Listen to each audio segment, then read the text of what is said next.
আরোহীর বইটা আমিও পড়েছি, অসাধারণ লেখনী তার। ফলস্বরূপ বইগুলো ভালোই চলছে। তাই আমি এটা নিশ্চিত যে আরোহীর লেখনী দেখেই আপনি ওর বই ছাপিয়েছেন। কিন্তু আজ অবধি কোনো লেখক বা লেখিকাকে নিয়ে আপনাকে আমি ব্যক্তিগতভাবে মাথা ঘামাতে দেখিনি।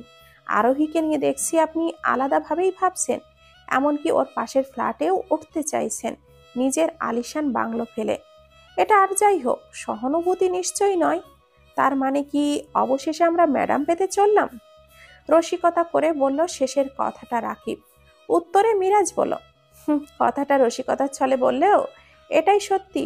ওই হৃদয় হরণী আমার মন চুরি করেছে। তবে ওর মন প্রাণের সকল অংশ জুড়ে ওর স্বামীর বসবাস। সেখানে আমার কেন? কখনোই কারোর স্থান হবে না ওর স্বামী ব্যতীত। আমি তো একতরফা প্রেমিক।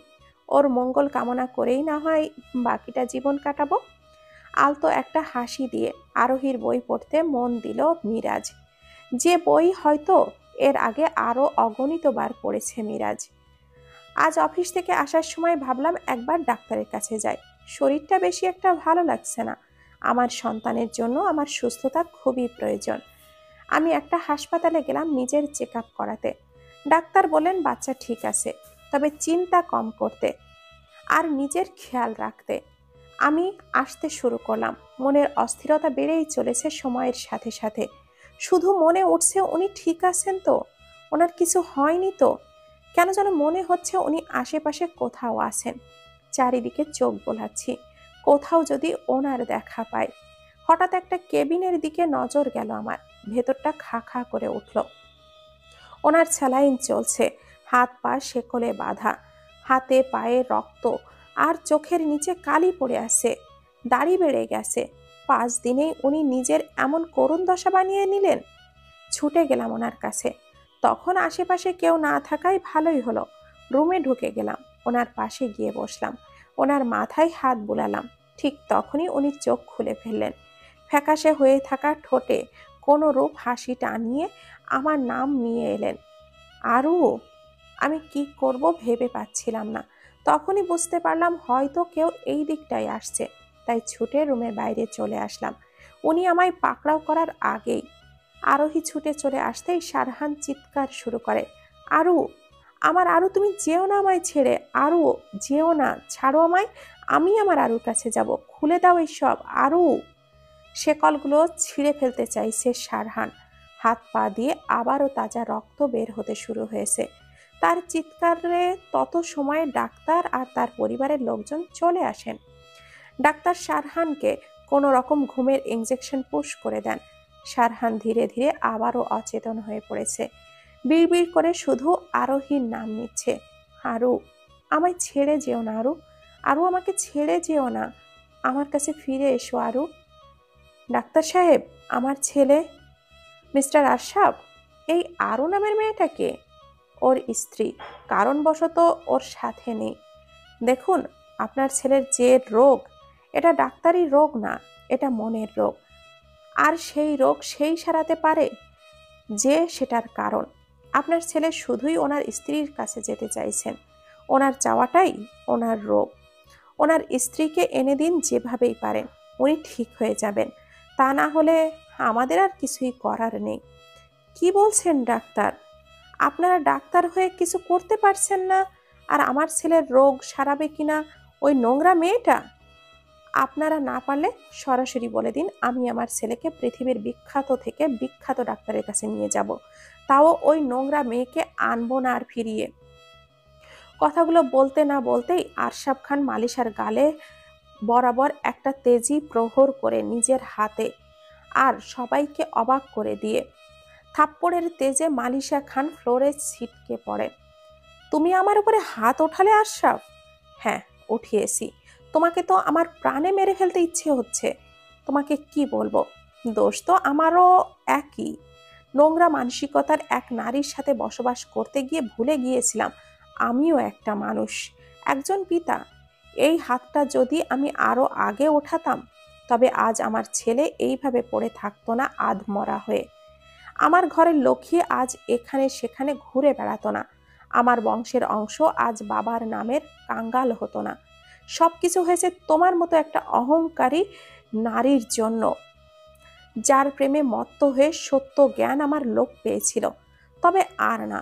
এই শাহরাহানের জন্য কত মানত করেছি, কত ডাক্তারের কাছে গিয়েছি, তা তুমি ভুলে গেলেও আমি ভুলতে পারি না মালিশা। বিয়ের 6 বছর পর সন্তানের মুখ দেখতে পেরেছিলাম আমি। সেই সন্তান আমি এইভাবে হারাতে পারবো না।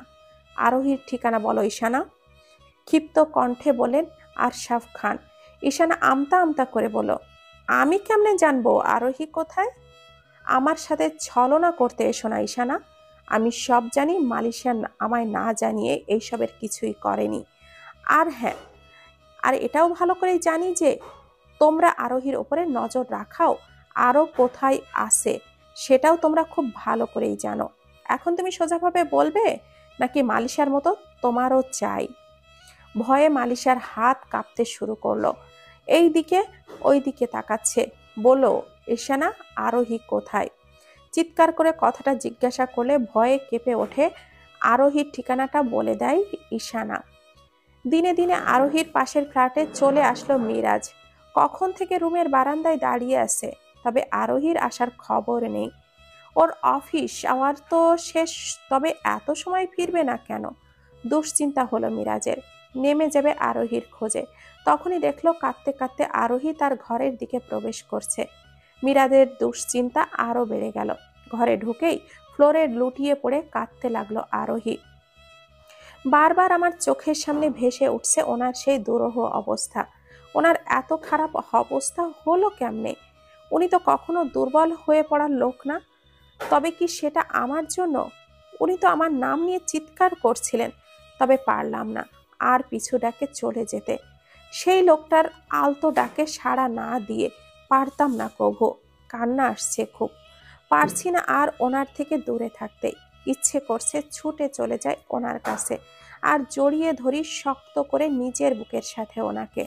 তখনই নিজের কাঁধে কারোর অনুভূতির হাত আন্দাজ করতে পারলাম। চোখ তুলে তাকালাম আমি। মিরাজ সাহেব। ওনাকে দেখতেই কাঁধ থেকে ওনার হাতটা সরিয়ে ফেললাম। দরজাটা লক করিনি, তাই হয়তো উনি ঢুকে যেতে পেরেছেন। উনি এবার অনেক নরম স্বরে বললেন, কি হয়েছে? আমি আমার মনের ব্যথা সহ্য করতে পারছি না, না তো কোনো সঠিক সিদ্ধান্ত নিতে পারছি। তাই ওনাকে বলে দিলাম আজকের ঘটনা। অতঃপর উনি বললেন, আরোহী, আমি তোমার অতীত সম্পর্কে ততটুকুই জানি যতটুকু তুমি ডায়েরিতে হারাবার আগ অব্দি লিখেছিলে। এরপর কি হয়েছিল? শিশিরের কি হলো? আর এখন শারহানের হাল কেন এমন? আর তুমি বা ওর কাছে কেন থাকছো না? কেন ওর থেকে পালাচ্ছ? কিছুই আমি বুঝতে পারছি না। তুমি কি সবটা একটু খুলে বলবে আমায়? আমাকে ভুল বুঝো না তুমি। জানার প্রয়োজন মনে হলো, তাই জিজ্ঞাসা করলাম। ওনাকে বলতে কোনো সমস্যা লাগে না আমার। আমি সব কিছু প্রথম থেকে শেষ অবধি ওনাকে বললাম। তারপর আবার বললাম, আমি ভেবে পাচ্ছি না এখন আমি কি করব। আমি ওনাকে ছাড়াও থাকতে পারছি না। আমার কি ওনার কাছে ফিরে যাওয়া উচিত? কিন্তু আমার সন্তান। সবটা শোনার পর মিরাজ বলল, তুমি আগে তোমার মনকে প্রশ্ন করো আরোহী। তোমার কি সত্যি মনে হয় শারহান তোমার সন্তানের ক্ষতি চায়, তাকে মারতে চায়? না, একদমই না। কিন্তু ওই কাজের লোকগুলো লুকিয়ে নিজেদের মধ্যে কেন মিথ্যা কথা বলবে? আর ইতি, সে সবসময় আমার আর ওর ভাইয়ের ভালো চায়, ওই বা কেন মিথ্যা বলবে? তবে আমাকে বলো, শারহান তো কত সুযোগ পেয়েছিল তোমার সন্তানকে মারার। এমনটা হলে তো সেই দিন হাসপাতালে তোমার সন্তান বাঁচাতে আসতো না।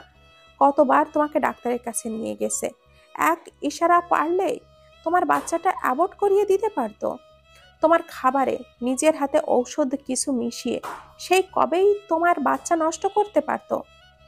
কেন ও চাকরদের সাহায্য নিত বলো? আর ইতি বা শারহানের মনের খবর কেমনে জানতো? যতই লোক লাগিয়ে বা যাই করেই হোক না কেন, তোমার খোঁজ নেক না কেন, এই কথা শারহান তো আর কারোর সাথে শেয়ার করার কথা বলে মনে হচ্ছে না আমার। তবে ইতি কেমনে জানলো? তুমি অন্যদের ওপর বিশ্বাস করতে গিয়ে কাঙ্ক্ষিত মানুষটাকেই অবিশ্বাস করলে আরোহী, যেমনটা শারহান তোমাকে করেছে। তুমিই তো বললে শারহানকে তোমার বিরুদ্ধে করেছে কিছু বদলোক, এমনভাবে প্রমাণ প্রদর্শন করেছে যাতে করে শারহান তাতে বিশ্বাস করতে বাধ্য হয়েছে। তবে বদলোকগুলোর জন্য এমন কিছু তোমাকেও বিশ্বাস করানো তো বড় কিছু ছিল না আরোহী। তোমাদের সম্পর্কে অসীম ভালোবাসা আছে, যাকে বলে সত্য ভালোবাসা। কিন্তু বিশ্বাস ব্যতীত কোনো ভালোবাসারই নির্দিষ্ট কোনো গতি থাকে না। সারহান অবিশ্বাসের ওপর দিয়ে নিজের ভালোবাসার মর্ম দিয়েছে। তবে তুমি কেন পারবে না? সম্পর্ক টিকে থাকার খুঁটিই হচ্ছে বিশ্বাস। তোমার উচিত সারহানকে বিশ্বাস করা। দেখবে সবকিছু সুন্দর একটা সমাধান হয়ে যাবে। ওনার কথাগুলো শুনে একটা সঠিক রাস্তা পেলাম আমি। পেলাম এক আশার কিরণ। উঠে দাঁড়ালাম আমি আর বললাম, আমি ওনার কাছে যাব। উনি আলতো হেসে বলেন, চলো আমিই দিয়ে আসি। তখন দরজা দিয়ে প্রবেশ করলেন আর্কিটেক্ট আশরাফ খান। ওনাকে দেখে অল্প ভয় পেলেও সাহস বুকে বেঁধে বললাম, উনি কেমন আছেন আঙ্কেল? উনি কান্না করে দিলেন, অতঃপর বলেন, চলো মা আমার সাথে। আমার সারহান যে তোমাকে ছাড়া বাঁচবে না। ডাক্তার বলেছে তোমাকে নিয়ে না গেলে আমার ছেলেকে বাঁচানো যাবে না। ওর সাথে যা তা হতে পারে। আমি অনেক বড় পাপ করে গেছি। দয়া করে আমার আর মালিশের সাজা আমার ছেলেকে দিও না। আমি তোমার কাছে হাত জোড় করছি। অতঃপর আঙ্কেল হাত জোড় করতে নিলে আমি ওনার হাতটা ধরে ফেললাম। কি করছেন এসব আপনি? আমি আপনার মেয়ের বয়সী। আমার সামনে হাত জোড় করা আপনার মানায় না। তুমি আমার মেয়ের মতো না, আমার আরেক মেয়ে। যাবে না এই বাবার সাথে? অবশ্যই যাব আঙ্কেল। আঙ্কেল না, বলো বাবা। কথাটা শুনেই খুশি হলাম আমি। ওনার পা ধরে ছালাম করে নিলাম। আরে পাগলি মেয়ে, আমার আবার কি করছো তুমি? উনি আমার মাথায় হাত বুলিয়ে বলেন, চলো মা এবার। উনি আমায় নিয়ে এলেন সেখানে। আমাকে সারহান সাহেবের কাছে এনে সবাইকে নিয়ে বাইরে চলে গেলেন উনি। ডাক্তারেরা শিকলগুলো খুলে ওনার হাত পায়ে ব্যান্ডেজ করে দিলেন।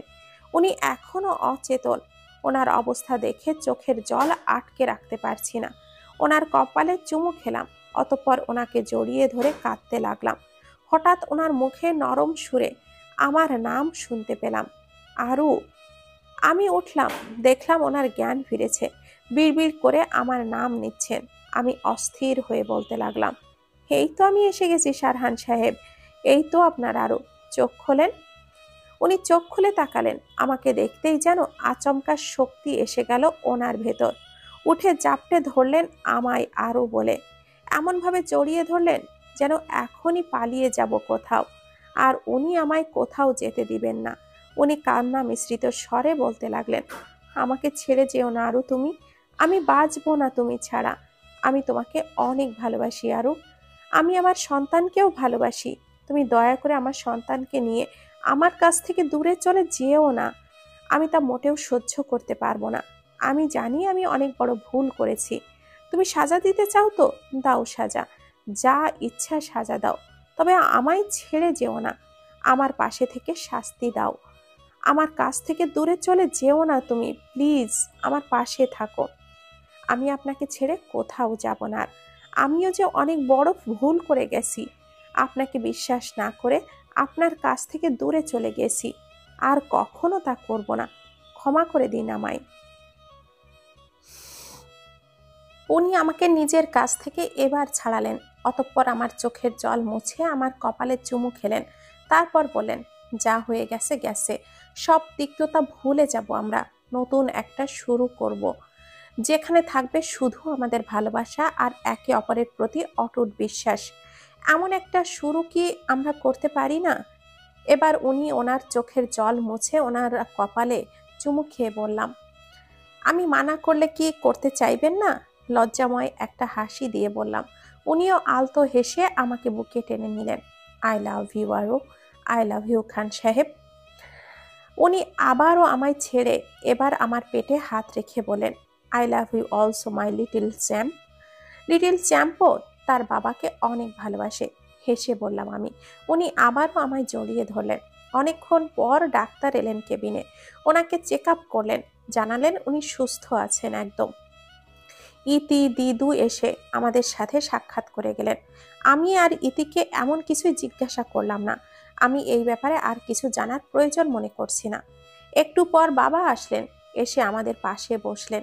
বাবা এসে আমাদের দুজনের মাথায় হাত বুলিয়ে আমার হাতটা নিজের হাতে নিলেন। অতঃপর ওনার হাত আমার হাতের ওপরে দিয়ে বলেন, মারে, আমার ছেলেটা পাগল তোমার জন্য। আজ থেকে আমার পাগল ছেলেটার দায়ভার সব তোমার।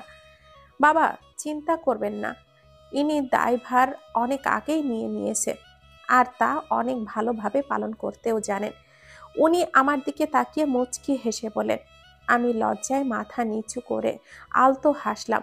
পাজি লোক একটা, শুধু শুধু আমায় লজ্জা দিতেই জানে। বাবা হেসে ওনার কান মলে দিয়ে বললেন, পাজি, আমার মেয়েটাকে লজ্জা দিচ্ছ কেন? I hate. আহ ডাড, ছাড়ো। মালিশা ম্যাম কোথায়? আমি জিজ্ঞাসা করলাম। নাম নিও না ওই কালনাগিনীর। কেন ড্যাড? মমের সাথে ঝগড়া হয়েছে তোমার? কখনো তো হতে দেখিনি। হবে কেমনে? তোমার মায়ের জালে এমনভাবে ফেসেছিলাম, যখন যা বলতো তার সাথে সাই মেলাতাম, যেন স্বামী না, পালিত কুকুর হয়ে গিয়েছিলাম আমি। আর তার সুযোগ তোমার মা নিয়েছে। নিজের দায়ে নিজেই দোষে পড়ছে। চেয়েছিলাম ভালোবাসার সোনার সংসার। এসব কি বলছো ড্যাড? যা সত্যি তাই বলছি। তুমি জানো, তোমাদের মধ্যে যাই হয়েছে সব তোমার মাই করিয়েছে। কথাটা শুনতেই লক্ষ্য করলাম উনি অনেকটা অবাক ভঙ্গিতে তাকালেন বাবার দিকে। আমি তেমন অবাক হলাম না, কিছুটা হলেও আমি জানতাম এই সব, কিন্তু ওনাকে কখনো বলার আর না তো বিশ্বাস করানোর সুযোগ পেয়েছি। বাবা বললেন, মনে আছে সারহান তোমার, সেদিন হুট করে তোমাকে 2 দিনের জন্য অস্ট্রেলিয়া যেতে হয়েছিল একটা আর্জেন্ট কাজে? সেটা আলাদা কোনো কাজ ছিল না, তোমার মায়ের কথায় প্ল্যান করে ওখানে পাঠানো হয়েছিল তোমাকে।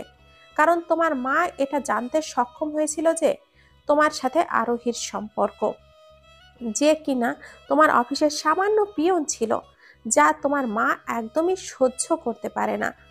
তোমার আরোহীকে ঘরে নিয়ে আসা, ওর সাথে বেশি সময় পার করা তোমার মাকে তোমার উপর সন্দেহ করতে বাধ্য করে। তোমার মা খোঁজ নিয়ে জানতে পারে যে তুমি আরোহীকে সেই জব আর করতে দাওনি, বরং ওকে ভার্সিটিতে ভর্তি করিয়েছো সামনে পড়ার জন্য, আর ওকে বিয়ে করে নিজের ফার্ম হাউসে রেখেছো নিজের সাথে। খবরটা শুনে তোমার মা উঠে পড়ে লাগে কিভাবে আরোহীকে তোমার জীবন থেকে সরানো যায়।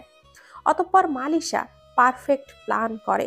সামনে থেকে তোমাকে আরোহীকে ছেড়ে দেওয়ার কথা বললে তুমি কখনোই আরোহীকে ছাড়তে না। তোমার মা জানতো ভালো করেই সেটা, আর তাই তোমাকে অস্ট্রেলিয়া পাঠায়। এই ফাঁকে তুমি আরোহীকে তার বাড়িতে রেখে যাও। সেদিন তুমি চলে যাওয়ার পর দিনই আরোহী ভার্সিটি থেকে ফিরছিল। তুমি আরোহীর সাথে গার্ড রেখেছিলে, যারা তোমার অনুপস্থিতিতে বাড়ির বাইরে আরোহীর খেয়াল রাখবে।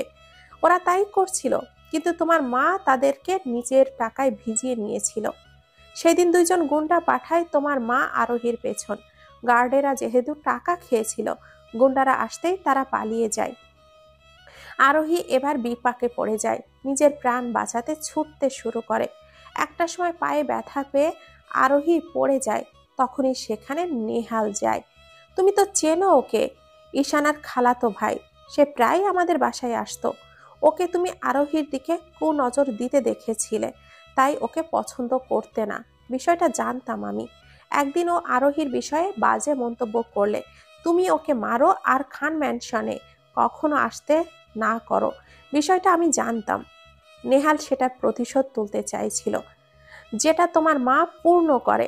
নেহালকে অনেক টাকা দেয় আর নিজের প্ল্যান বুঝিয়ে দেয়। সেদিন নেহালের ওখানে আসা তাদের প্ল্যানেরই অংশ ছিল। আরোহী অনেক ভয় পেয়ে গিয়েছিল। নেহাল আসতেই গুন্ডাগুলো পালিয়ে যায়। আরোহীকে ওঠাতে গিয়ে নিজে থেকে ওকে জড়িয়ে ধরে নেহাল, আর বলে, তোমার ভয় নেই, আমি এসে গেছি। যেখানে তোমার ওই গার্ডগুলো আড়ালে থেকে এমনভাবে ভিডিও করেছে, মনে হয়েছে আরোহী ওকে জড়িয়ে ধরেছে। কিন্তু আরোহী সাথে সাথে ওকে ছাড়িয়ে নেয়। উঠে হাঁটতে নিলে পারে না, পায়ে ব্যথায়। সেটার লাভ ওঠায় নেহাল। ঝটপট পাজা কোলে নেয় আরোহীকে। আরোহীকে নিজে ছাড়াবার চেষ্টা করে আর বলতে থাকে ও ঠিক আছে, ওকে ছেড়ে দিতে। কিন্তু নেহাল ভালো মানুষই নাটক করতে থাকে। আরোহীকে বলে, আমি তো তোমার ভাইয়ের মতো, তোমার বিপদে একটু পাশে থাকতে চাই। তোমার পা ঠিক হয়ে গেলে তোমাকে বাড়িতে দিয়ে আসবো। সরল সোজা মেয়েটা এত কিছু তো জানতো না, আর এটাও জানতো না ওর জন্য তুমি নেহালকে মেরে বের করেছিলে। ভাই বোনের মতো পবিত্র সম্পর্কের দোহাই দিয়েছিল শয়তানটা। তাই সরল আরোহী এত কিছু ভাবেনি এই নিয়ে। সেদিন নেহাল আরোহীকে তার বাড়িতে নিয়ে যায়, কোলে করে ঘরে ঢোকায়, আর তার রেকর্ড হয় সিসিটিভি ক্যামেরায়। সেখানে পরে সেই ডাক্তার আনিয়ে আরোহীর পায়ের ক্ষত সারানোর চেষ্টা করে, বলে রাতটা আরোহীকে সেখানেই থাকতে। তবে আরোহী থাকে না, কোনো রূপ সেখান থেকে চলে আসতে সক্ষম হয়। পরের দিন তোমার মাই খান ম্যানশনে ডাকিয়ে আনে আরোহীকে, ওর সাথে ভালো ব্যবহার করে, ওকে সেদিন ওখানে থাকতে বলে। সেদিন ইচ্ছে করে মালিশা আমাদের সবাইকে নিয়ে এক আত্মীয়ের বাসায় চলে যায়। এটাও তার প্ল্যানের অংশ ছিল। সেই রাতেই ঈশানা ড্রয়িং রুমে কাজের বাহানায় বসেছিল, আর আরোহীকে বলে ওর কাবার্ডে একটা ব্যাগ আছে, ওটা নিয়ে নেহালকে দিয়ে দিতে। যে ব্যাগটা নেওয়ার জন্যই বাইরে তখন দাঁড়িয়েছিল নেহাল। সেই 2 দিন তোমাকে এত কাজের চাপে রেখেছিল যে তুমি চাইলেও আরোহীর খোঁজ নিতে পারোনি। আর আরোহীর সাথে কথা বলেও হয়তো ওর নিজের সাথে হয়ে যাওয়া ঘটনা তোমাকে বলেনি, তুমি ওর জন্য পেরেশান হয়ে সব ফেলে আসবে বলে। অতঃপর আর কি, পরের দিন তুমি ফিরেই আসলে, কাজগুলো তুমি তাড়াতাড়ি শেষ করছিলে যাতে করে আবারও নিজের ভালোবাসার নীড়ে ফিরতে পারো। তবে তোমার সেই ভালোবাসায় কলঙ্ক লাগলো, আর সেই কলঙ্ক লাগালো তোমারই গর্ভধারিণী। তুমি আসার পর তোমার গার্ডেরা তোমার কাছে গিয়ে বলল তুমি তাদের রেখেছো আরোহীর খেয়াল রাখতে, কিন্তু আরোহী ওদের সরে যেতে বলল তার পেছন থেকে। তারপর সে নেহালের সাথে মিলল, যাতে করে তোমার গার্ডেরা তোমাকে তার কীর্তিকলাপের প্রমাণ স্বরূপ দেখাবে বলে তার নেহালের সাথে জড়িয়ে থাকা ছবি নেয়। নেহালের বাড়ির সিসিটিভি ফুটেজ আনে, এমনকি আমাদের বাড়ির সিসিটিভি ফুটেজ দেখায়, কিন্তু ততটুকু দেখায় যতটুকু দেখানোর প্রয়োজন ছিল তোমাকে। অতএব তারা প্রমাণ করতে সক্ষম হয় আরোহী নেহালের সাথে মিশে তোমাকে ধোঁকা দিচ্ছে। তারা নিজেদের তোমার যোগ্য লোক প্রমাণ করে নিষ্পাপ আরোহীকে দোষী বানিয়ে দেয়। তুমি তারপরও ওসবে বিশ্বাস না করে নেহালের বাড়িতে যাও, ওকে মারধর করো। তখন নেহালও এটাই বলে যে আরোহী ওর সাথে সম্পর্ক, আর আরোহী ওকে ব্যাগ ভর্তি টাকা দিয়েছে তোমার অগোচরে। সেই ব্যাগে অনেকগুলো টাকা ছিল যা তোমারই, আর সিসিটিভিতে তো তুমি তাই দেখেছো। এই জন্য ওইসবে অবিশ্বাস করার ক্ষমতা হয়তো তোমার ছিল না। তুমি আরোহীকে অপমান করে তাড়িয়ে দাও। ও তো লক্ষ্মী মেয়ে, কখনো কারোর ওপরে আওয়াজ তোলে না, তাই সব সয়ে গেল। সেদিন তোমার বাচ্চা অ্যাবর্ট করানোর জন্য তোমার মাই ডাক্তারকে বলেছিল। আর কথা রইল 5 দিন আগে আরোহীর তোমাকে ছেড়ে চলে যাওয়া, সেটাও শোনো। অতঃপর বাবা ওই সব কিছু বলে গেলেন, যার কারণে আমি 5 দিন আগে ওনাকে ছেড়ে চলে গিয়েছিলাম।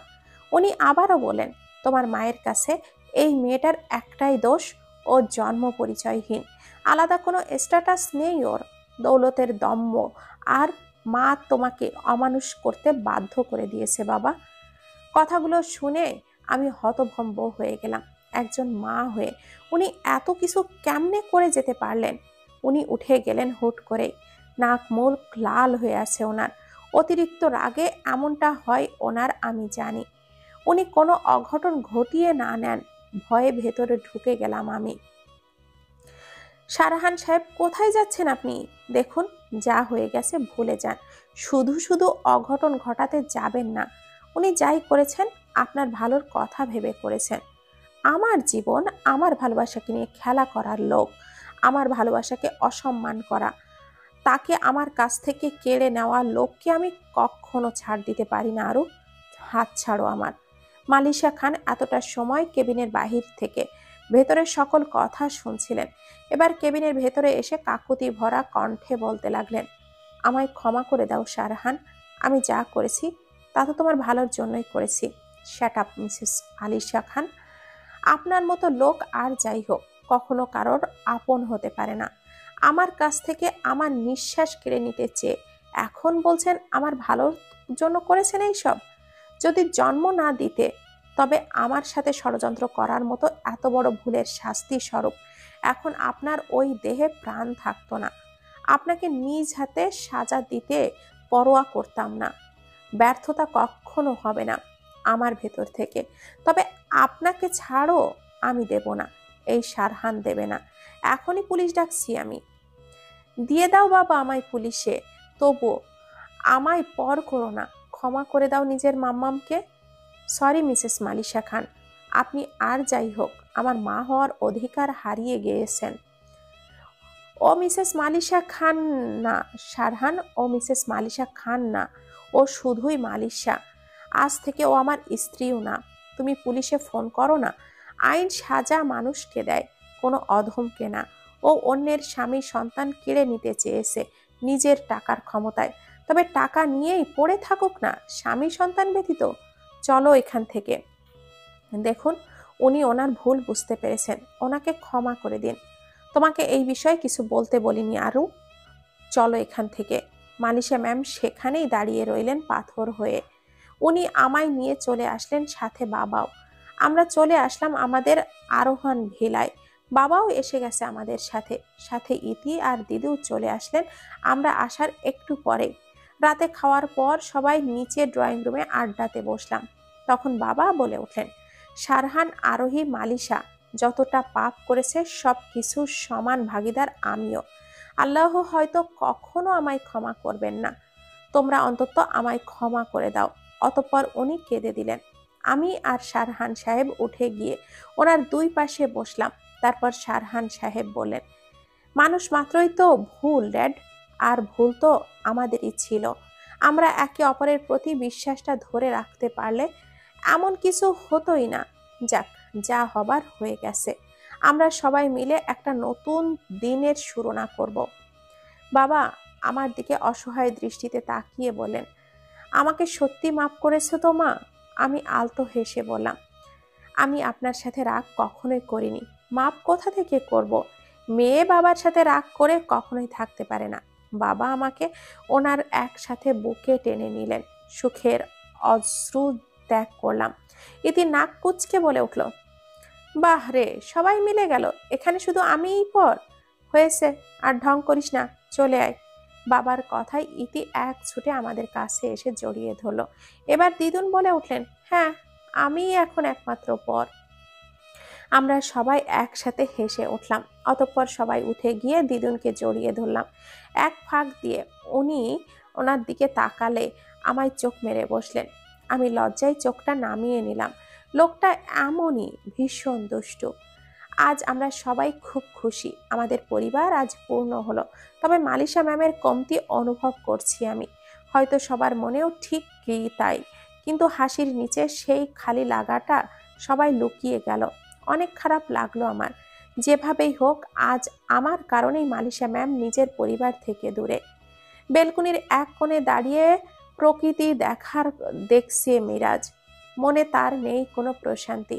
একতরফা ভালোবাসার অনলে জ্বলছে সে, চোখে জল টলমল করছে।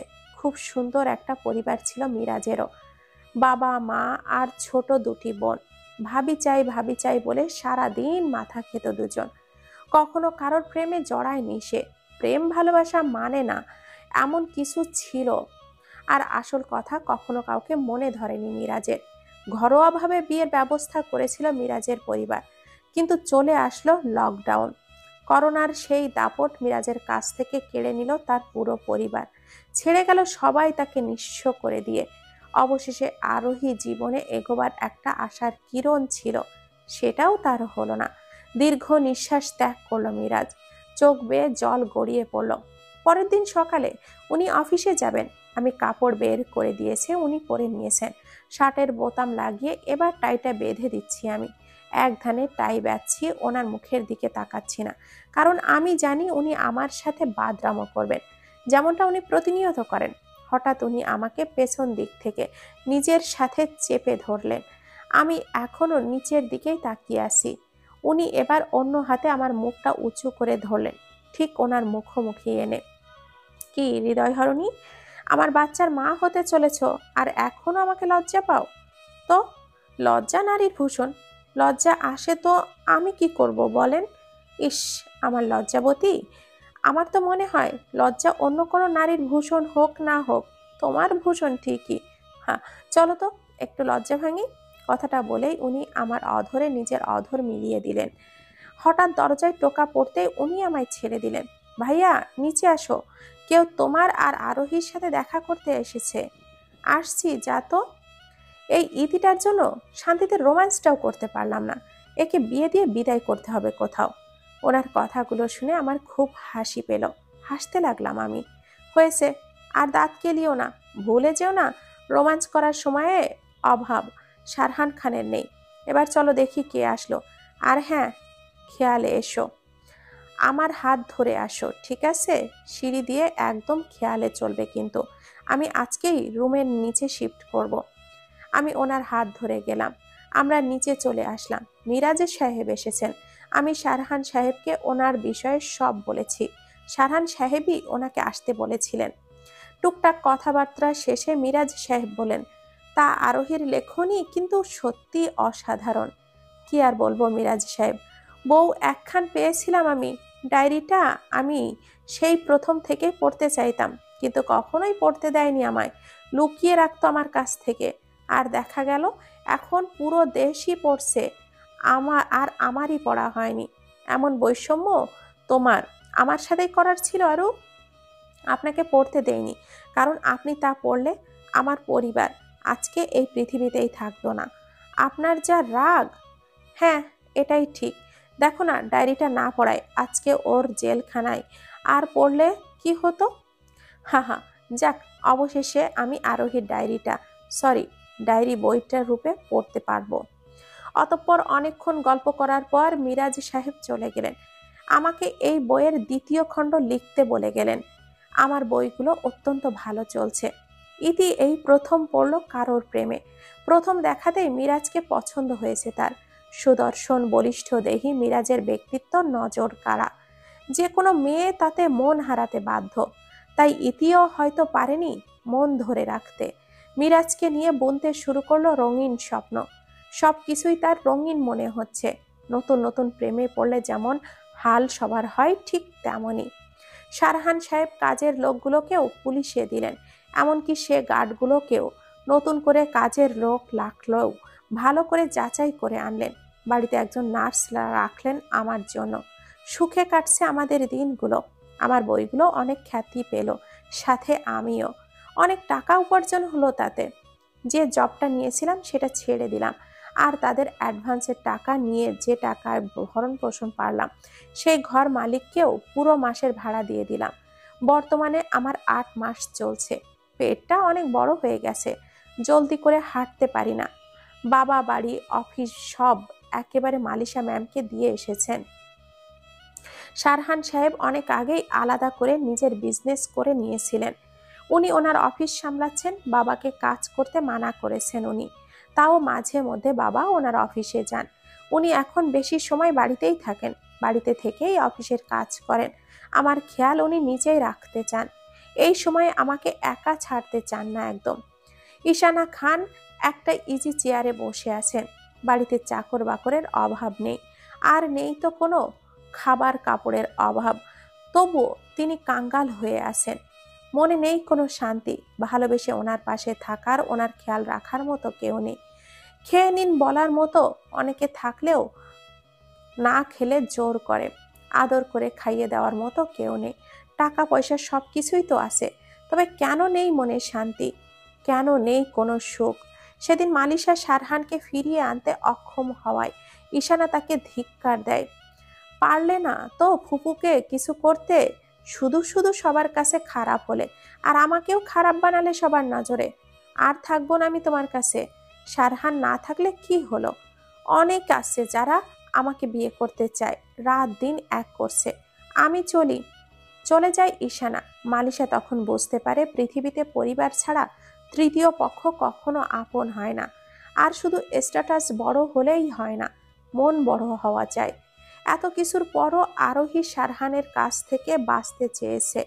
মালিশা আর ঈশানা তাকে দুর্দিনে ফেলে গেল, কিন্তু নিঃস্ব হয়ে গেছে মালিশা।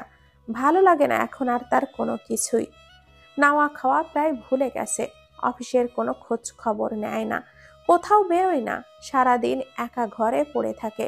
বান্ধবীদের সাথেও কথা বলে না ফোনে, কারোর সাথে কথা বলে না। কারণ যখন অন্যদের তাদের পরিবারের সাথে দেখা হয় তখন খারাপ লাগে তার খুব। সবকিছু থাকার পরও নিজেকে কাঙ্গাল মনে হয়, ভালোবাসার কাঙ্গাল। হঠাৎ একজন কাজের লোক এসে ঈশানাকে একটা খাম দিয়ে গেল। ম্যাম, এটা কেউ দিয়ে গেছেন, বললেন আপনাকে দিতে। ঈশানা খামটা খুলতেই হতবাক হয়ে গেল। আকাশ যেন ভেঙে পড়ল ওর মাথায়। তালাকনামা! আরশাদ খান পাঠিয়েছেন? আরশাদ খান, যে মালিশা এক ইশারায় সব কিছু ত্যাগ করতে রাজি ছিল, সেই আরশাদ খান মালিশা থেকে আলাদা হতে চাইছে? শ্বাস যেন রুদ্ধ হয়ে আসলো মালিশার। অজ্ঞান হয়ে লুটে পড়ল ফ্লোরে। উনি আমাকে অনেক আরামের বিছানায় হেলান দিয়ে বসিয়েছেন, আমার সামনে বসে আছেন, আপেল কেটে আমাকে খাওয়াচ্ছেন, সারাদিন কত রকম এক্সপেরিমেন্ট করেন আমাকে নিয়ে, শুধু এটা করেন ওটা করেন, কি না কি সব সারাদিন সার্চ করে দেখেন, তারপর টর্চার হয় আমার উপর। আরও তোমাকে এটা খেতে হবে, ওটা করতে হবে, আরও না জানি কি কি খাইয়ে খাইয়ে আমাকে একদম মোটকু বানিয়ে দিয়েছে। 40-55 কেজিতে চলে এসেছি আমি, অনেক গোলুমোলু হয়ে গেছি। উনি যখন তখন আমার গাল ধরে টানেন, হয়েছে, আর খাবো না, এগুলো পুরো ফিনিশ করতে হবে তোমাকে। আরে আর পারছি না তো। কেন এমন করছেন? দেখেন না খেতে খেতে কত মোটু হয়ে গেছি। আরে তুমি মোটু হওনি, একদম গোলুমোলু হয়েছো। তোমাকে দেখতে এখন আরো বেশি কিউট লাগে, ইচ্ছে করে সারা দিন ভর তোমায় আদর করি। আর প্রেগনেন্সিতে এমনিতেও গোলুমোলু হওয়াটা যথেষ্ট প্রয়োজন, বুঝেছেন মিসেস খান? সরি, আরোহী নূর। যা, আপনিও না, পৃথিবীর জন্য আমি যেই হই, আপনার জন্য আমি আপনার আরও খান সাহেব, মিসেস খান। তুমি তো আমারই মিসেস খান। জানো আরও, আমি সব সময় চাইতাম তোমার আলাদা একটা পরিচয় হোক, তোমাকে সবাই এক নামে চিনুক। আসলে কখনো কাউকে নিচু করে দেখতে নেই। মানুষ যে তার বংশ পরম্পরায় পরিচিতি পাবে তেমন কিছুই না।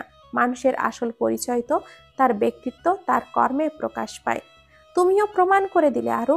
লোকে যাই বলো, তুমি কোনো পরনির্ভরশীল ব্যক্তিত্বহীন না। তোমার আলাদা একটা পরিচয় আছে, আলাদা পরিচিতি আছে। সত্যি আজকে নিজেকে গর্ববোধ হয় যে আমি তোমার হাজবেন্ড, ভাবলেই আলাদা অনুভূতি ভেতরে খেলা করে। আমি আরোহী নূরের স্বামী। ওনার কথাগুলোর মধ্যেই পেটে লাথি অনুভব করলাম। এই প্রথম বেবির নড়া আমি অনুভব করলাম পেটে। কি হয়েছে আরু, ঠিক আছো তুমি? আমি কিছু না বলেই ওনার হাতটা এনে আমার পেটে রাখলাম। বেবি আবারও লাথি মারে। ও মাই গড, বেবি লাথি মেরেছে এই প্রথম। অনেক খুশি আর চমকে কথাগুলো বললেন শারহান সাহেব। তারপর আমার পেটে চুমুক খেতে শুরু করলেন। মুখ তুলে আবারও বললেন, কি লক্ষ্মী সোনা, মায়ের পরিচিতিতে তুমিও পরিচিত হতে চাও? আবারও লাথি দিল বাবু। আমরা দুজনই একে অপরের দিকে তাকিয়ে হেসে পড়লাম।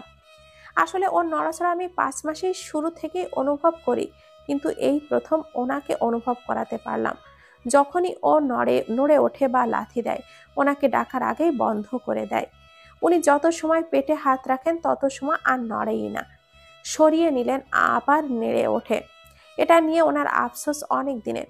যাক, অবশেষে তার আফসোস মিটল। উনি অনেক খুশি, তবে অল্পতে আমার মুখে হাসি চুপসে গেল। উনি চিন্তিত হয়ে বলেন, কি হয়েছে আরু? নিজের সন্তানের স্বাভাবিক নড়াচড়া পেয়ে কত খুশি আমরা শারহান সাহেব। ওর ভালোর জন্য আমরা যা তা করতে পারি। মালিশা ম্যামও তো তাই করেছেন। উনি আপনার খুশি আভিজাত্য খুঁজেছেন। কোনো মা বাবাই কখনো চায় না তার সন্তান একজন জন্ম পরিচয়হীন, আলাদা কোনো বংশের পরিচয় নেই এমন মানুষের সাথে জীবন সাজাক। আপনি বলেন, আমাদের সন্তান বড় হয়ে যদি আমাদেরকে না জানিয়ে বিয়ে করে নেয়, তাও এমন কাউকে যাকে আপনি পছন্দ করেন না, তখন আপনি কি করবেন? সহজে মেনে নেবেন সবকিছু? হ্যাঁ, আমি মানছি মালিশা ম্যাম যা করেছেন তা ঠিক করেননি, তবে আমরা যা করছি তা কিভাবে ঠিক হলো? হ্যাঁ, উনি মেনে নিবেন না বলে আপনি আমাকে লুকিয়ে বিয়ে করেছিলেন, যে আস্তে আস্তে ওনাকে মানিয়ে নিবেন। কিন্তু ওনাকে না জানিয়ে বিয়ে করাটাও আমাদের উচিত কি ছিল?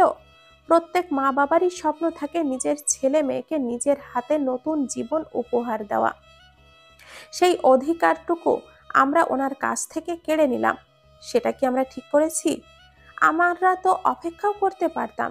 সেই হিসাবে আমাদের ভুলও যথেষ্ট ছিল শারহান সাহেব। আমরা যখন একে অপরকে একটা সুযোগ দিতে পেরেছি, তবে ওনাকে কেন পারবো না শারহান সাহেব?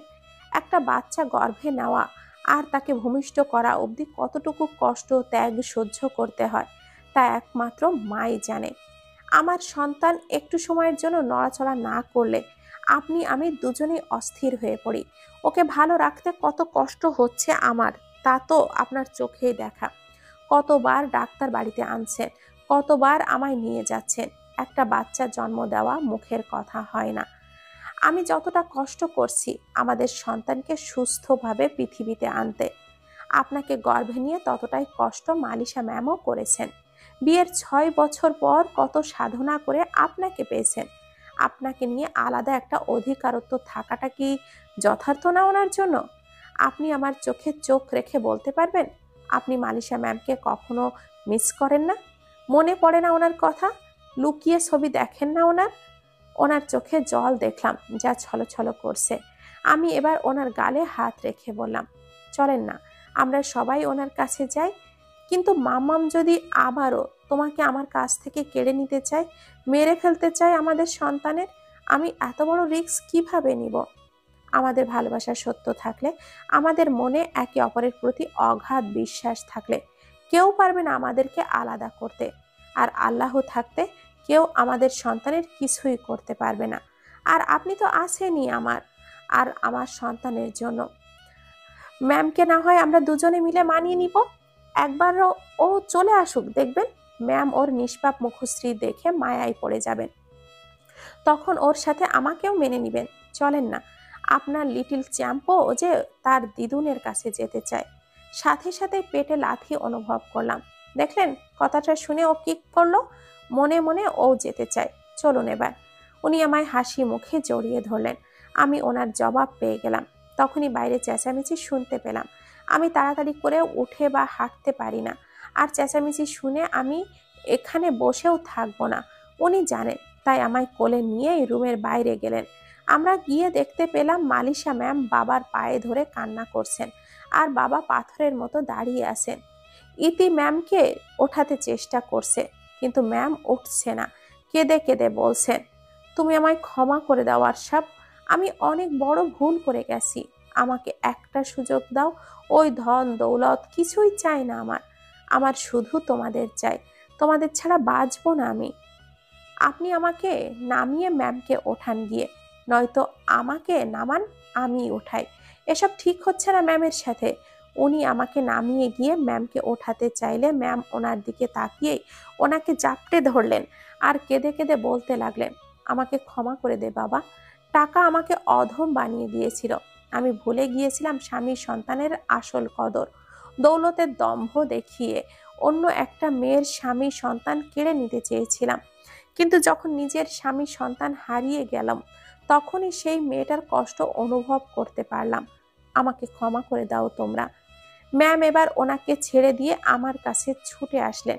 আমার পাশে এসে আমার পেটে হাত বুলিয়ে বুলিয়ে ফুপিয়ে কেঁদে উঠে বলেন, মারে, সন্তান জন্ম দেওয়ার কষ্টটা ভুলে গিয়েছিলাম বিয়ের 6 বছর পর কত সাধনার পর সারহানকে পেয়েছি। তা মনে থাকলে কখনোই নিজের বংশের অংশ কেড়ে নিতে চাইতাম না। আমায় ক্ষমা করে দাও তুমি। উনি আমার হাত ধরে অসহায় চাহনিতে আমার দিকে তাকিয়ে বলেন। আমি হেসে বললাম, আমি কখনো মাকে দেখিনি। অবশেষে সবকিছু পেলেও মায়ের অভাব আমার রয়েই গেল। আপনি সেই অভাবটা আমার মিটিয়ে দিন। আমার আর কিছুই চাই না মারে। অতঃপর উনি আমাকে বুকে জড়িয়ে ধরলেন। আজ থেকে আমার 2 মেয়ে, ইতি আর আরোহী। আজ থেকে আমাকে মাম্মাম বলে ডাকবে, কেমন? আপনিই তো আমার মাম্মাম। এবার ওনাকে নিজের থেকে ছাড়িয়ে আমি ওনার হাতটা ধরে বাবার কাছে নিয়ে গেলাম। বাবা অপর দিকে মুখ করে দাঁড়িয়ে আছেন। আমি বললাম, এই যে বাবা, আমার মাম্মামকে যদি আপনি ক্ষমা না করেন তবে ওনার এই মেয়ে আপনার সাথে কথা বলবে না। হ্যাঁ বাবা, মাম্মাম নিজের ভুল বুঝতে পেরেছেন। ওনাকে আমাদের ক্ষমা করে দেওয়া উচিত। সারহান সাহেব বললেন, আমি ওকে ক্ষমা করব, কিন্তু আমার একটা শর্ত আছে। কি শর্ত? অসহায় ভঙ্গিতে বললেন মাম্মাম। ওকে আমাদের সবাইকে রান্না করে খাওয়াতে হবে। কথাটা শুনে আমরা সবাই হতবাক হলাম, কারণ মাম্মাম রান্না জানেন না। কথাটা আমরা সবাই জানি। উনি তো কখনো কিচেনে ঢোকেনই নাই। পিন পতন নীরবতা বিরাজ করছে চারিদিকে। হঠাৎ বাবা হেসে উঠলেন। আমরা বুঝতে পারলাম উনি মজা করছেন। বাবা আবার হেসে বললেন, তুমি আমায় এক কাপ চা করে দাও। এটাও ভাবা দুষ্কর আমার জন্য। হাহা, অনেকদিন সঠিক দিশায় এসেছে। এখন শান্তিতে কিছু সময় বিশ্রাম নাও। মৃদুল ম্যাডামকে আমার রুমে দিয়ে আসো। আমি কোথাও যাব না। আমি কখনো রান্না করিনি তো কি হয়েছে, আজকে সবাইকে রান্না করে খাওয়াবো, তুমি দেখে নিও। কথাটা বলে মাম্মাম কিচেনের দিকে যেতে লাগলেন। বাবা হেসে বলে উঠলেন, শারহান, বাইরে থেকে খাবার অর্ডার করাও, কারণ এনার অপেক্ষায় থাকলে আজ না খেয়েই ঘুমাতে হবে। মাম্মাম বাবাকে একটা মুখ মুড়ো দিয়েই চলে গেলেন। আমরা সবাই হাসলাম। ড্যাড, তুমি পারো বটে। ইতি, চল তো দেখি মায়ের কিছু হেল্প লাগে কিনা। মালিশা ম্যাম কাজের লোকেদের কাউকে আজ রান্নাঘরে যেতে দিলেন না। তিনি ইউটিউব দেখে দেখে রান্না করছেন। ইতি আর শারহান সাহেব ওনাকে টুকটাক হেল্প করছে। উনি মানা করা সত্ত্বেও আমাকে কোনো কাজে কেউ হাত লাগাতে দিল না। আমি বসে বসে সব দেখ। অবশেষে খাওয়ার পালা আসলো। মাম্মাম নিজের হাতে খাবার সাজালেন আর সবাইকে বেড়েও দিলেন। আমি টেবিলে বসি না এখন, কারণ পেট নিয়ে বসতে অসুবিধা হয়। আমাকে পাশের সোফাতে নয়তো রুমে আরাম করে বসিয়ে খাবার খাইয়ে দেন এখন শারহান সাহেব। আজকেও উনি খাবার বেড়ে আনছিলেন, তখনই ওনার হাত থেকে প্লেটটা নিয়ে নিলেন মাম্মাম। অনেক তো নিজের বউকে খাইয়েছ, আমাকেও আমার মেয়েকে খাওয়ানোর একটা সুযোগ তো দেওয়া যায়। শারহান সাহেব কিছুই বললেন না, মৃদু হেসে প্লেটটা দিয়ে দিলেন।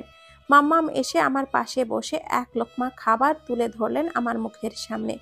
সুখে আমার চোখে জল চলে আসলো। আরে মা, কাঁদছো কেন? ছোটবেলা থেকেই যখন দেখতাম অন্যদের মায়েরা ওদের খাওয়াচ্ছে, তখন ভাবতাম কখনো হয়তো এই দিন আমার কপালে জুটবে না। আজ যে অবশেষে জুটেই গেল সেই সুখের দিন। কথাটা বলে শব্দ করে কেঁদে দিলাম। হারে পাগলি মেয়ে আমার, মাম্মাম এসে গেছি না, এখন এমন দিন প্রায় আসবে। কাঁদেন আমার লক্ষ্মী মেয়েটা, কাঁদলে যে আমার নাতনির ওপরে খারাপ প্রভাব পড়বে, তাই না? চলো হা করো। উনি এসে আমার পাশে বসলেন। বাহ রে, এখন বউ আর নাতনি পেয়ে একেবারে 6 বছরের সাধনা সব ভুলে গেলে, আমাকে খাইয়ে দেবে না? ওনার কথায় হেসে উঠলাম আমরা। মা ওনার গালে হালকা চাপ্পড় দিয়ে বললেন, দিন দিন শুধু পাজিই হচ্ছ, বাচ্চার বাবা হতে চলেছ, কাণ্ড জ্ঞান আর কবে হবে তোমার?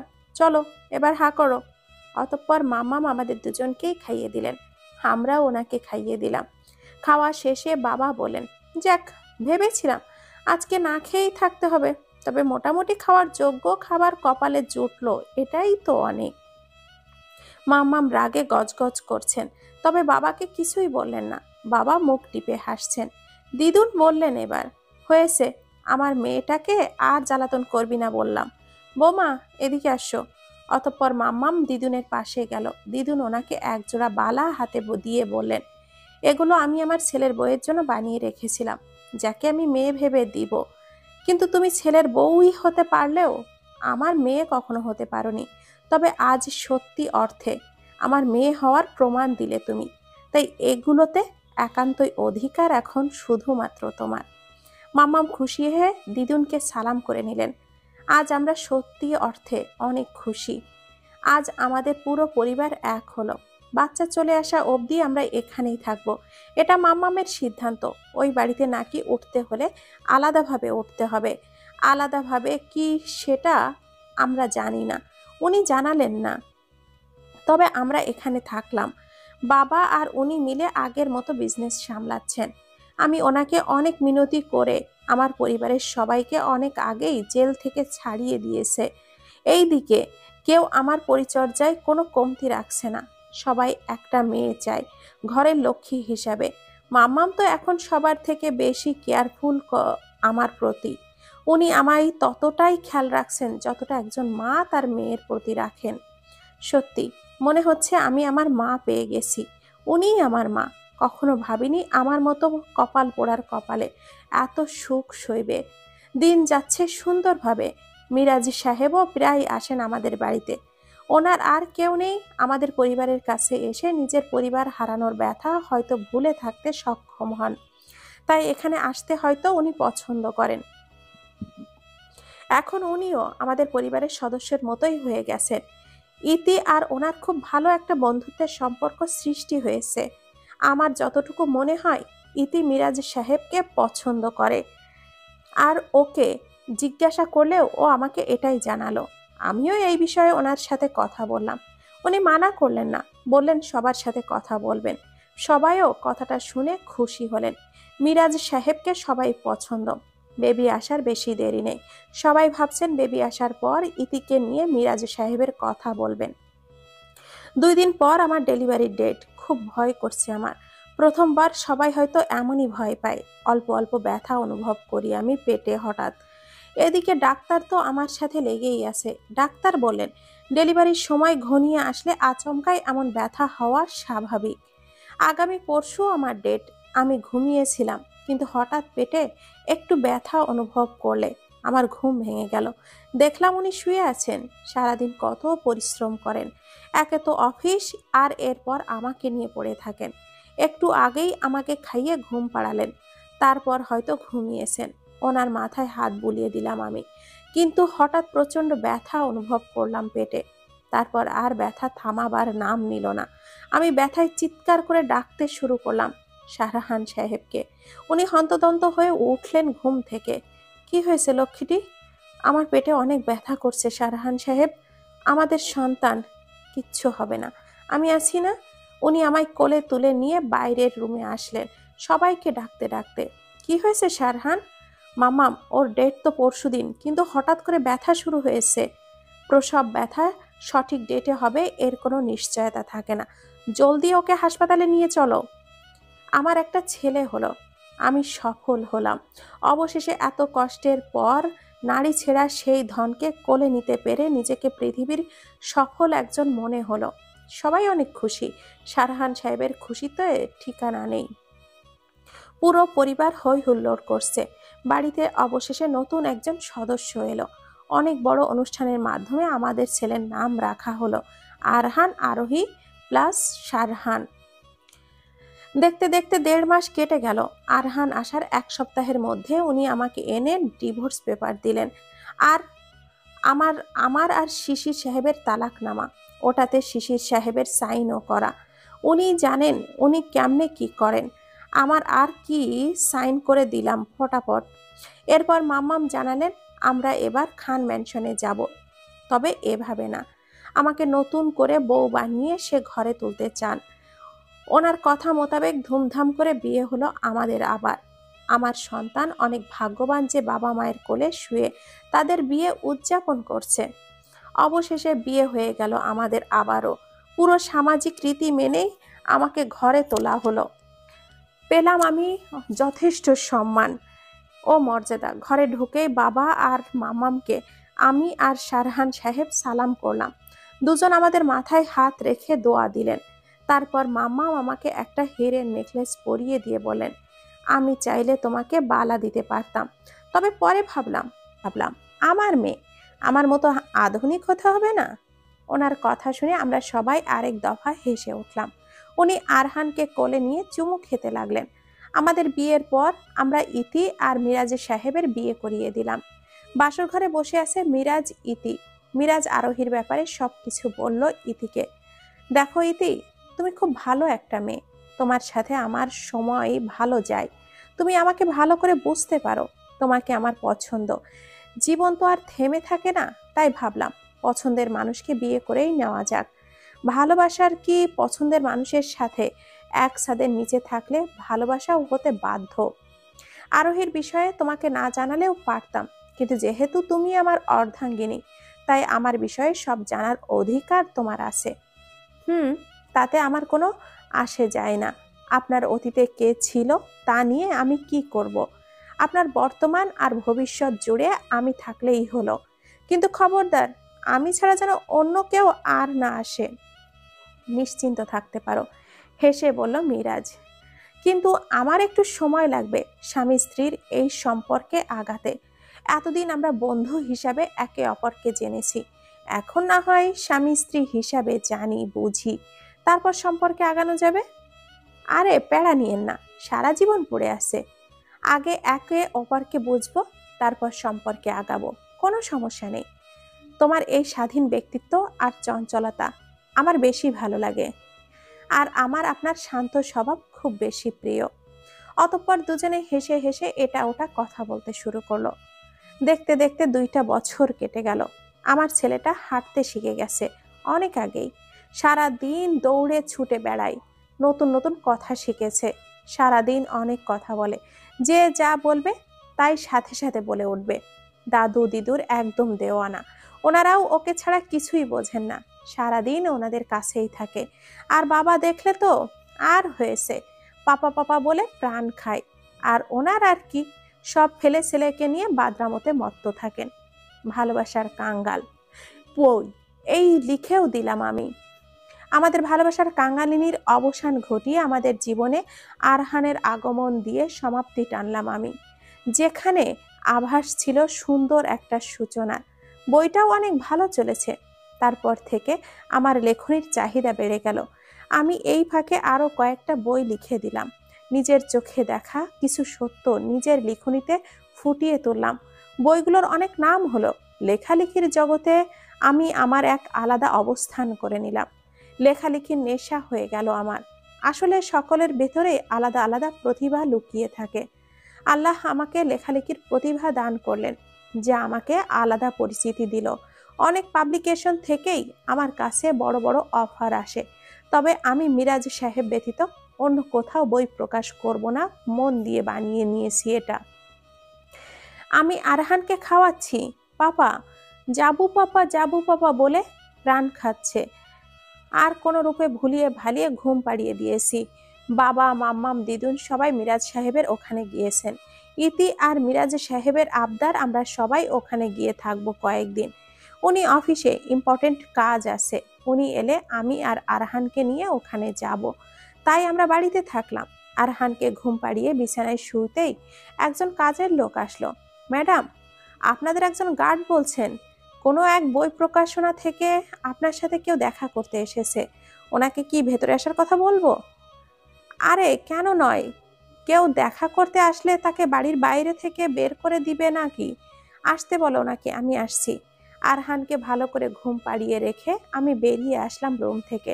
সিঁড়ি দিয়ে নিচে নামতে গিয়ে চোখ পড়লো সোফায় বসে থাকা লোকটার উপর। ভয় পেয়ে গেলাম আমি অল্প। এতদিন পর শিশির সাহেব, আবার কি চান আমার কাছ থেকে? নিজেকে শক্ত রেখে গিয়ে ওনার সামনে দাঁড়ালাম। উনি আমার দিকে তাকিয়ে মৃদু হাসার চেষ্টা করে বলে উঠলেন, কেমন আছো আরোহী? আলহামদুলিল্লাহ ভালো। আপনি কেমন আছেন? আমার আর ভালো খারাপ, তাচ্ছিল্য হেসে বলে উঠলেন উনি। আবারও বললেন, ভালোর জন্য ভালো থাকে আরোহী, আর খারাপের জন্য খারাপ। আল্লাহ সবাইকে আলাদা করে নিজস্ব প্রতিভা দিয়ে পাঠান। মানুষকে ছোট না করে তাকে তার প্রতিভার ভিতরের লুকন্ত প্রতিভার কদর করা দরকার। কোনো মানুষ ছোট হয় না, তার কর্ম ব্যবহার তার বড় ছোট হওয়াটা যাচাই করে। কথাটা বুঝতে আমি অনেক দেরি করে গেলাম আরোহী। বাদ দাও এসব, আমি শুধু শুধু কথা বলে তোমার সময় নষ্ট করছি। তোমার আমার একটা সাহায্যের দরকার আরোহী, প্লিজ মানা করো না। বলেন, কি সাহায্য করতে পারি? আমি তোমার অনেক নাম শুনেছি, তোমার বইও পড়েছি, অসাধারণ লেখনী তোমার। আমি জানতাম না আরোহী তুমি আরোহী নূর, কিন্তু যখন দরকার পড়লো আর তোমার খোঁজ নিলাম তখনই জানতে পারলাম এটা তুমি। আসলে জানো আরোহী, তুমি সেদিন চলে আসার পর সারহান আমাকে অনেক মারে। আমি চেয়েও ওর বিরুদ্ধে কোনো স্টেপ নিতে পারিনি, কিন্তু তোমার আর সারহানের ব্যাপারে সব কিছু জেনে যায়। এদিকে হিয়ার সাথেও আমার প্যাস আর গ্যাপ আপ হয়ে যায় আবার। তুমি পালিয়ে আসায় মা অনেক ক্ষেপে যান তোমার ওপর। আমি সেই সুযোগে মাকে ভুলিয়ে ভালিয়ে হিয়াকে বিয়ে করে নেই। সেটাই ছিল আমার জীবনের সব থেকে বড় ভুল। হিয়ার স্পষ্টভাষী হওয়ায় রোজ রোজ ঘরে মা, হিয়া আর রিয়ার ঝগড়া লেগেই থাকতো। ওদের ঝগড়ার চাপাতলে আমি পড়ে থাকতাম। এক পর্যায়ে চলে যেতে থাকি ডিপ্রেশনে। কাজকর্মের দিক থেকে খেয়ালই চলে গিয়েছিল আমার। কেমন যেন খাপছাড়া হয়ে গিয়েছিলাম। হঠাৎ জানতে পারি আমি কখনো বাবা হতে পারবো না। ব্যবসায় লস হয়ে যায় অনেক। বিষয়টা জানার কয়েকদিন পরেই হিয়া ডিভোর্স পেপারে সাইন করে আমার হাতে ধরিয়ে দিয়ে বলো, বর্তমানে তুমি কাঙালের পর্যায়ে একজন, তাছাড়া কখনো বাবা হতে পারবে না। আর এমন একজনের সাথে থেকে আমি আমার ভবিষ্যৎ নষ্ট করতে পারবো না। সাইন করে দিও। চলে গেল ও। রিয়াকে যেখানে বিয়ে দিয়েছিল সেখানকার লোকগুলো খুব লোভী। ওকে শারীরিক ও মানসিকভাবে অনেক অত্যাচার করে বাবার বাড়ি থেকে টাকা পয়সা নিয়ে যাওয়ার জন্য। এদিকে ব্যবসায় লস। এইসব নিয়ে মা বাবার মধ্যেও দ্বন্দ্ব লেগে থাকে প্রায়ই। নতুন করে উন্নতি করতে গেলে ভালো লেখক চাই। তাই তোমার কাছে আসা। ফিরিয়ে দিও না প্লিজ। আপনি চিন্তা করবেন না, আল্লাহ সব ঠিক করবেন। আমি আপনার জন্য লিখব। আপনি বসেন, আমি নাস্তার ব্যবস্থা করি। না, তার আর দরকার নেই, চলি। যাবার আগে একটা কথাই বলল, সত্যি তোমার তুলনা হয় না।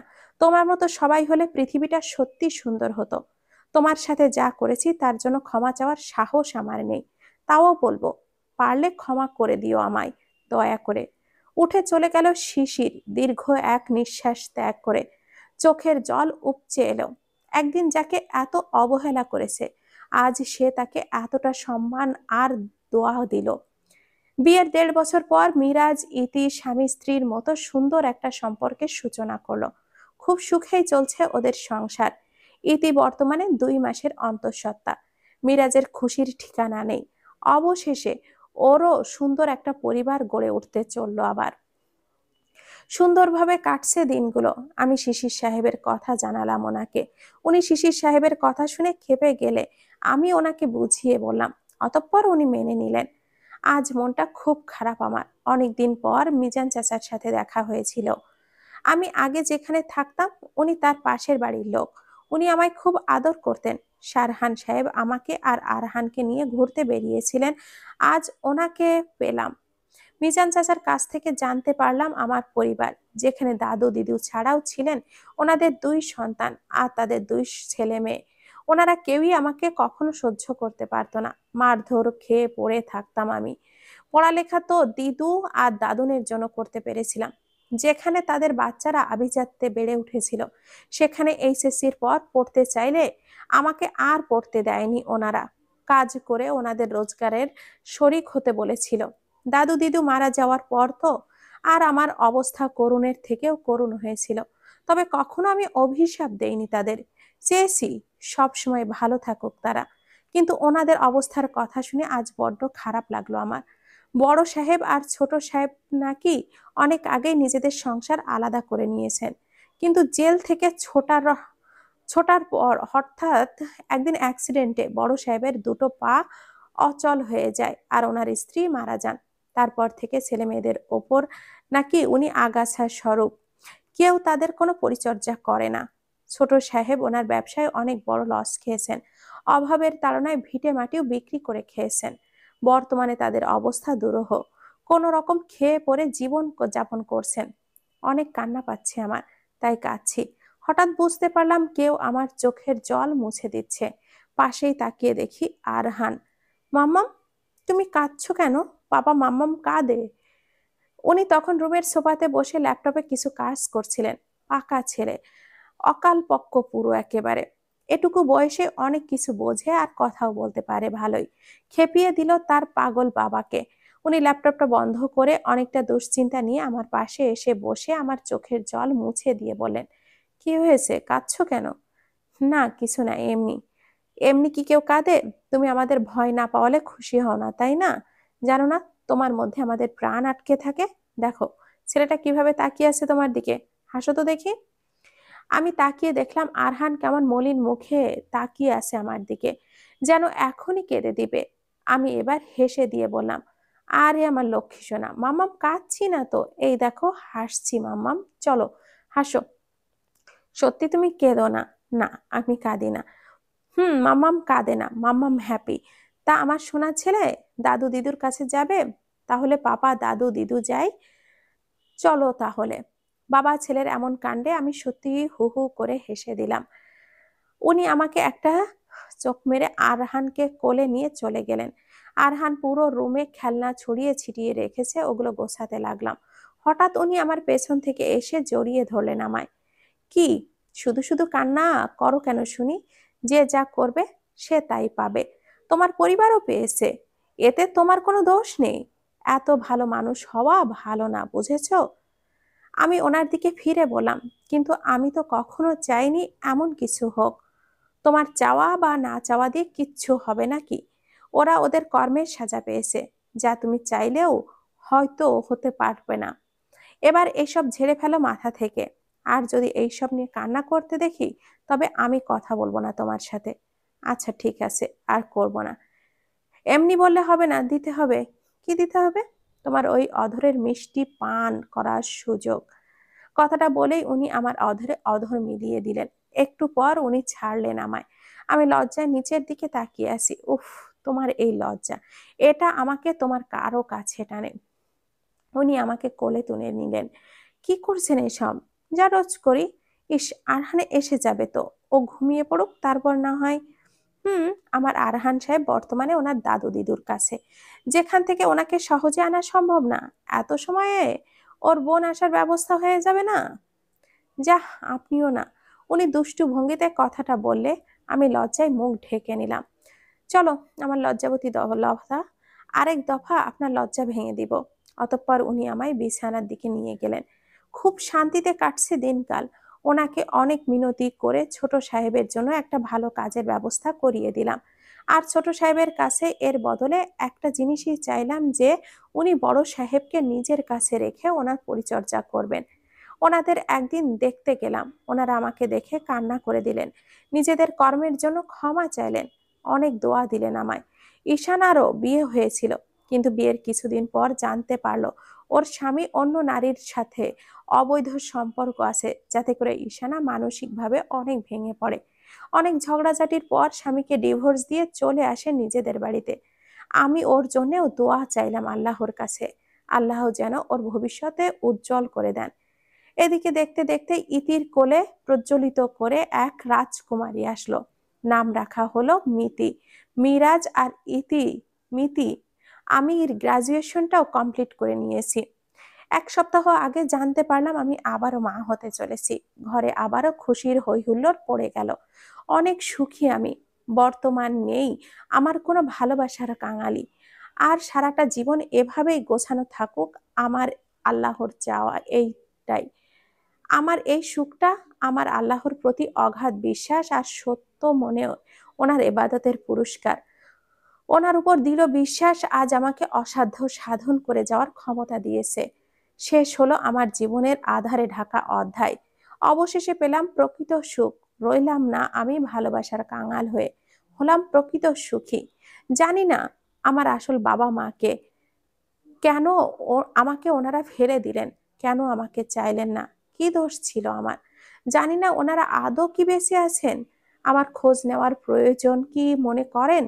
ভেবেছিলাম কখনো ওনাদের খুঁজে পেলে অনেক প্রশ্ন করব, অনেক রাগ দেখাবো ওনাদের সাথে, অভিমান করব খুব। তবে এখন আর এমন কোনো অনুভূতি নেই আমার মধ্যে। তাদের আমার দরকার ছিল না বলেই তো অসহায় অবস্থায় ফেলে চলে গিয়েছিলেন আমায়। আর যাদের কাছে আমার কোনো মূল্য নেই, তাদের আশেপাশে থেকে জীবনটা অসুন্দর করতে চাই না আমি। আল্লাহ আমাকে এত সুন্দর একটা পরিবার দান করেছেন, এটা আমার জন্য জীবনের সর্বশ্রেষ্ঠ পাওনা। আমার আর কিছুই চাই না।